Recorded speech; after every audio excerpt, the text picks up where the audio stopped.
Muy buenos días, queridos hermanos. Espero que estén muy bien, que han tenido una buena semana. Dios mediante. Ya ha pasado la mitad de este primer mes del año y comenzamos nuestra serie de verano, ¿cierto? El estudio de la carta de Tito, libro en el cual vamos a estar profundizando hasta febrero. Así es que hoy vamos a revisar esta última sección del capítulo 1. Por ello los invito a que tengamos nuestra Biblia abierta.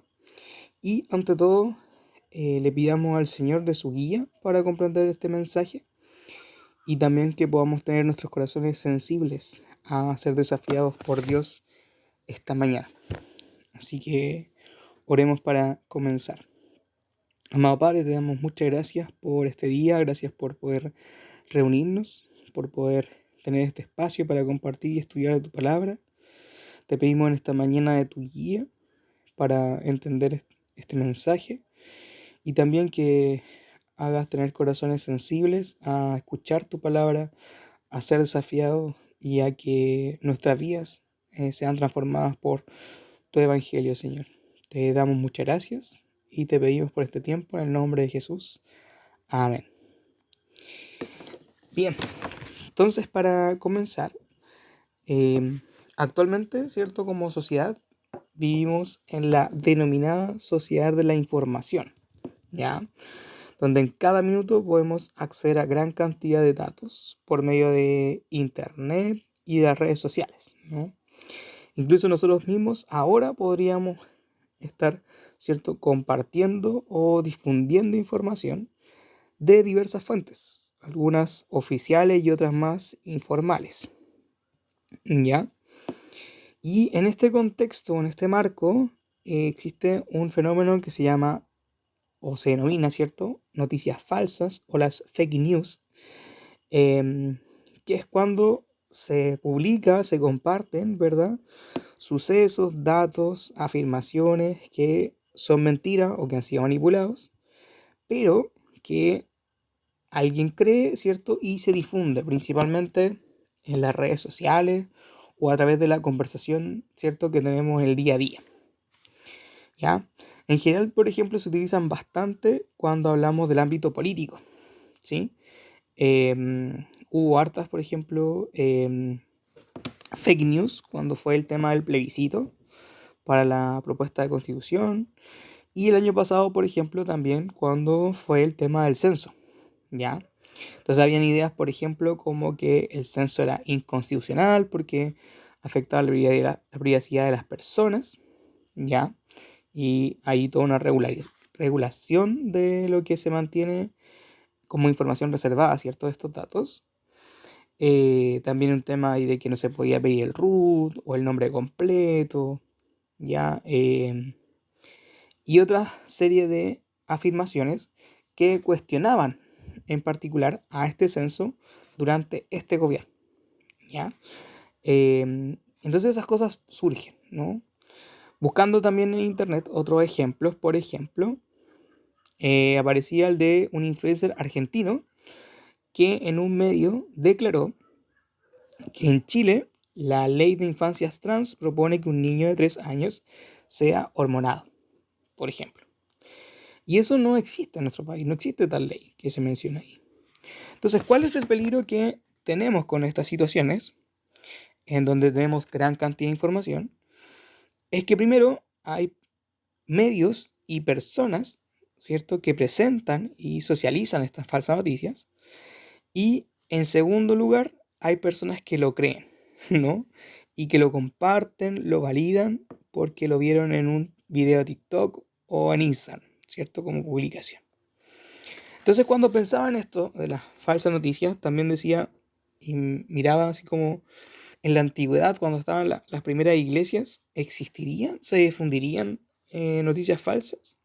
¿Sobre qué cosas se mentiría, por ejemplo, en esa época? O si se mentía, se manipulaba información. Entonces quiero que en esta ocasión, ¿cierto?, pensemos en este tema en relación con nuestro pasaje de hoy, de Tito 1, del 10 al 16. ¿Ya? Y antes de ir al pasaje mismo, consideremos y recordemos algunos elementos del contexto, ¿cierto?, lo que rodea al libro, ¿ya? Y aquí tenemos, ¿cierto?, la epístola de Tito, que es una carta que se encuentra en el Nuevo Testamento y pertenece a una sección que se llama o denomina cartas pastorales, ¿ya? Junto con las cartas de primera y segunda de Timoteo, que son cartas de Pablo dirigidas a estos hermanos, ¿ya? Y se denominan así como cartas pastorales porque abordan la organización, las relaciones y el liderazgo y el ministerio pastoral de ciertas comunidades, ¿no? En este caso, a la iglesia de Creta. Ya Creta es una isla, la cual en ese periodo, ¿cierto?, llegó a ser un gran centro comercial y era conocido también socialmente por sus habitantes, ¿ya? ¿Qué características tenían estos habitantes? Según también lo que veíamos la semana pasada con Ignacio, es que los habitantes eran bárbaros, mentirosos, avaros, borrachos e insolentes. Ya, es el programa que tenía ahí los cretenses. Y Pablo, ¿cierto?, le escribe a Tito y a la comunidad también de creyentes de Creta, señalándoles el desafío de ser una iglesia consecuente, como predicaba Ignacio la semana pasada. Y según revisamos, ¿cierto?, entre los versículos, capítulo 1, versículos 5 al 9, revisamos que habían que tener una calidad de líderes, ¿cierto?, y con ciertas características que aplicaban tanto a los líderes como a los hermanos de la congregación, ¿no?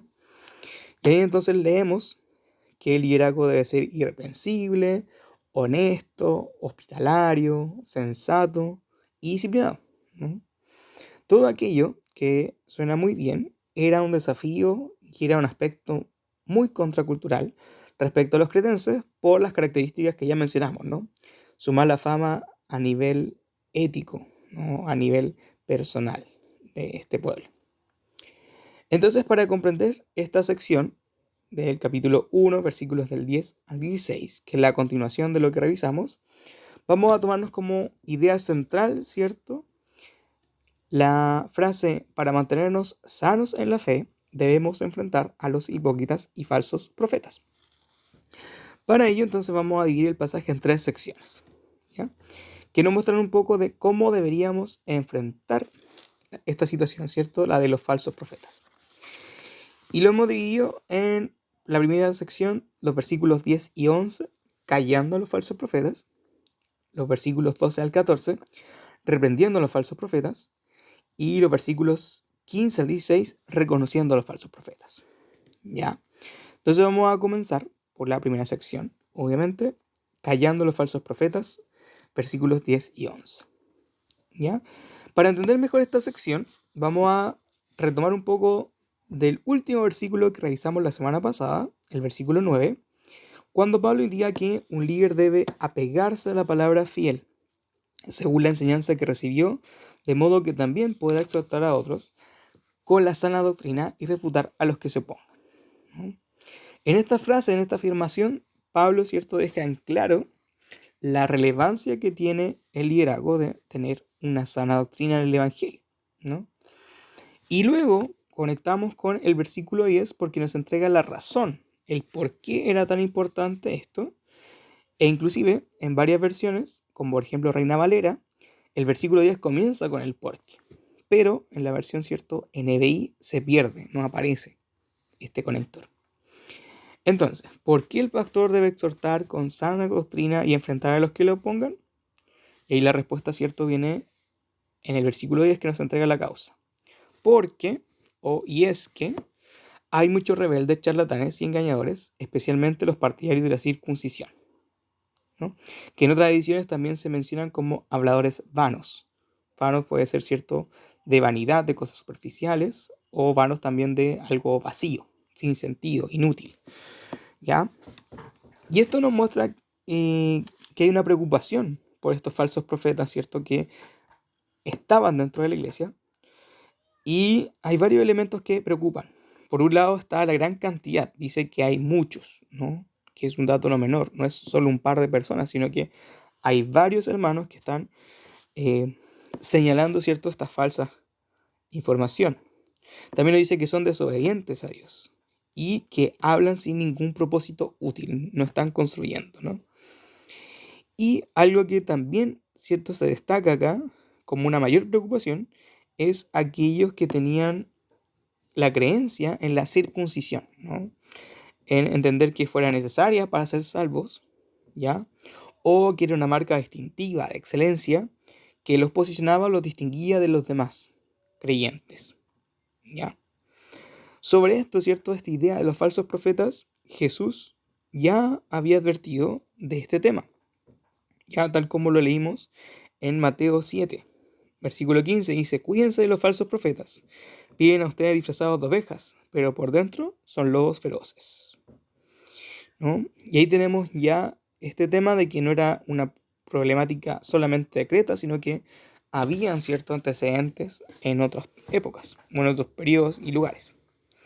Y ahí vemos entonces que Pablo nos presenta esta situación porque es un peligro para la comunidad, ¿ya? Y así lo vemos después en el versículo 11, cuando continúa y dice: a esos, refiriéndose a los falsos profetas, hay que taparles la boca o silenciarlos. La razón, ya que están arruinando familias enteras al enseñar lo que no se debe y lo hacen para obtener ganancias malavidas, ¿no?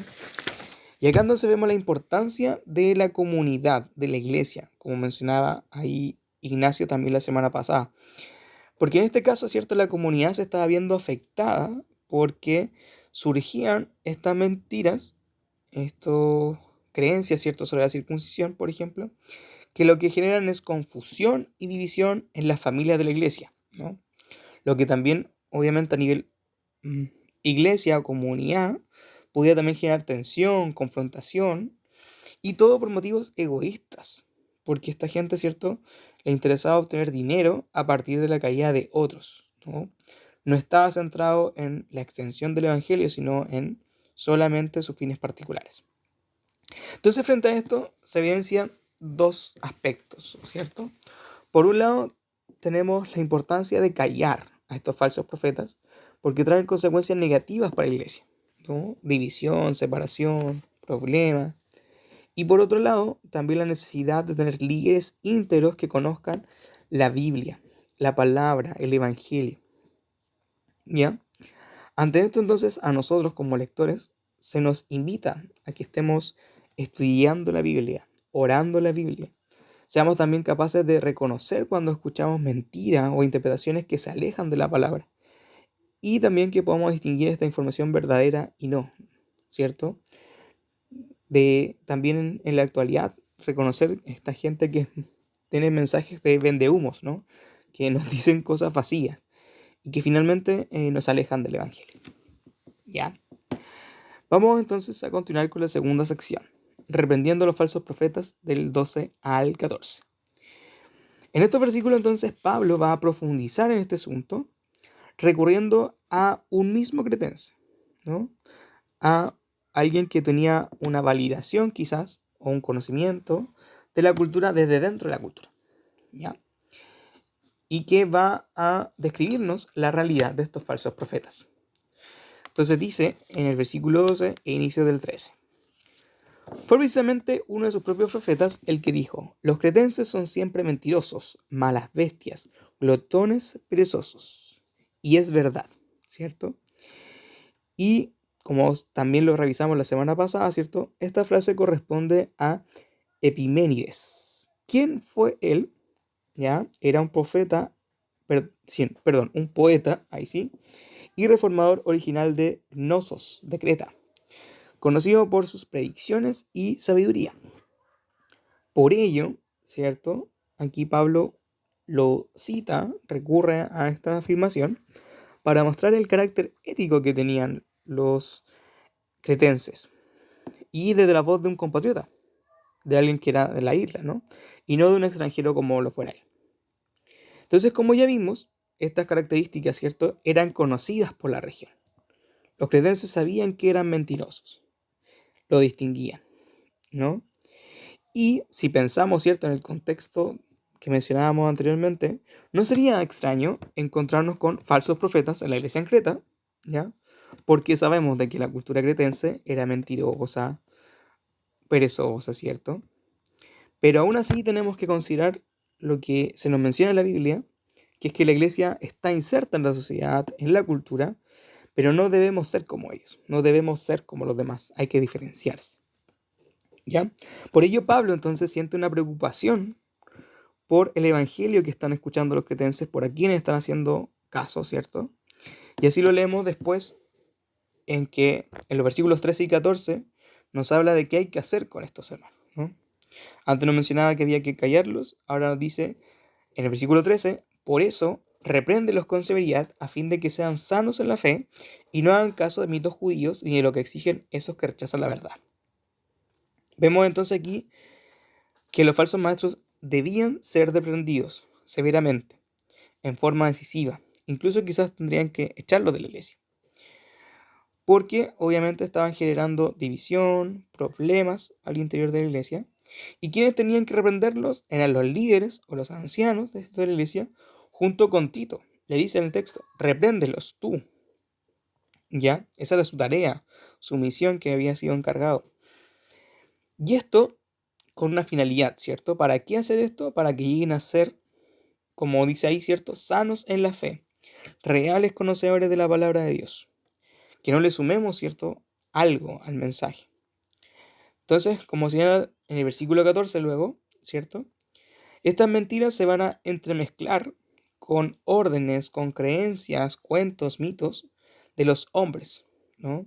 Probablemente ideas judaicas que están afectando a los hermanos que se congregan en la iglesia cretense.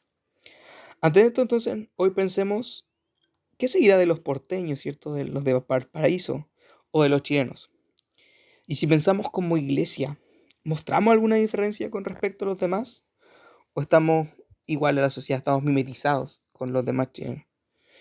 ¿Alguien de afuera vería alguna cualidad especial en nosotros, algo distintivo? Entonces eso nos desafía personalmente y también como comunidad a pensar también en nuestro testimonio.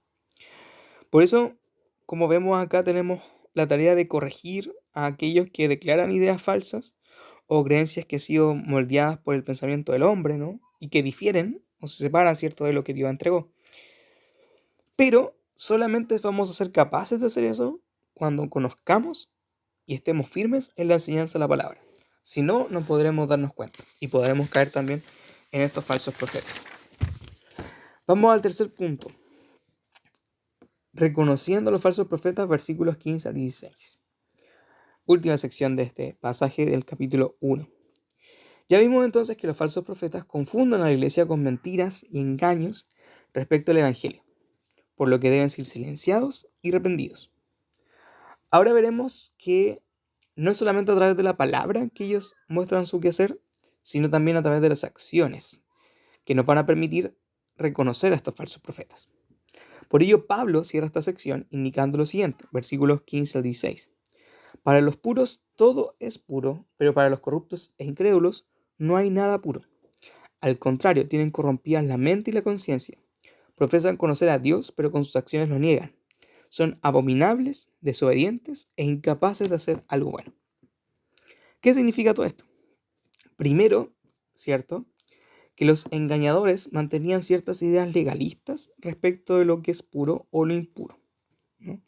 Y aparentemente prohíben cosas que Dios permite a su pueblo, ¿no? Entonces ellos mantenían esta idea, igual que los sacerdotes, ciertos sumos sacerdotes que había en la época de Jesús, esta idea de que la pureza estaba en las cosas y no en la conciencia del hombre, ¿no? Por lo tanto, era un problema que ya veíamos que se mantiene a pesar, cierto, de la distancia. En un segundo punto, se genera, cierto, una confusión en la mente, en la conciencia de ellos, porque cuando pensamos en esto puro, se olvidan al final de que hemos sido puros, cierto, transformados, renovados por la muerte de Jesús, ¿ya? Por ello, entonces estarían corrompidos al rechazar esta obra y quedar solamente en sus acciones, en lo que hacemos como humanos, ¿no? Y así se complementa con lo que se señala en el versículo 16, ¿ya? Porque estos hombres aparentemente declaran conocer a Dios, pero sus acciones los desmienten, muestran ser inconsecuentes, ¿cierto? Lo contrario a lo que veíamos la semana pasada. Esto porque lo hacen motivados por sus ideas, y como sus ideas están erróneas, ¿cierto?, falsas han puesto, añadido otras cosas a lo que es el mensaje de Dios, no pueden salir cosas buenas, como finaliza ahí el versículo 16, ¿no? Y esto ya nos lo dijo Jesús cuando ejemplifica que las acciones son muestra de la dependencia real a Dios y su buena obra, ¿no? Entonces, cuando hablaba de los falsos profetas, retomando lo que leímos de Mateo 7, los versículos 16 al 20 dicen: por sus frutos los conocerán a los falsos profetas. ¿Acaso se recogen uvas de los espinos o higos de los cardos? Del mismo modo, todo árbol bueno da fruto bueno, pero el árbol malo da fruto malo. Un árbol bueno no puede dar fruto malo, y un árbol malo no puede dar fruto bueno. Todo árbol que no da fruto se corta y se arroja al fuego. Así que por sus frutos lo conocerán, ¿no? Y aquí tenemos algo súper importante, ¿no? Que veíamos de reconocer a los falsos profetas. No solamente lo que hablan, sino también lo que actúan, cómo se comportan, también nos muestra de cómo está nuestra relación con Dios. Y eso nos lleva a pensar en cada uno de nosotros, a mirarnos, ¿cierto? Y revisar en qué estamos creyendo, qué estamos mostrando en nuestro actuar, en qué estamos confiando, en qué ponemos nuestras creencias, ¿verdad? Nuestra dependencia.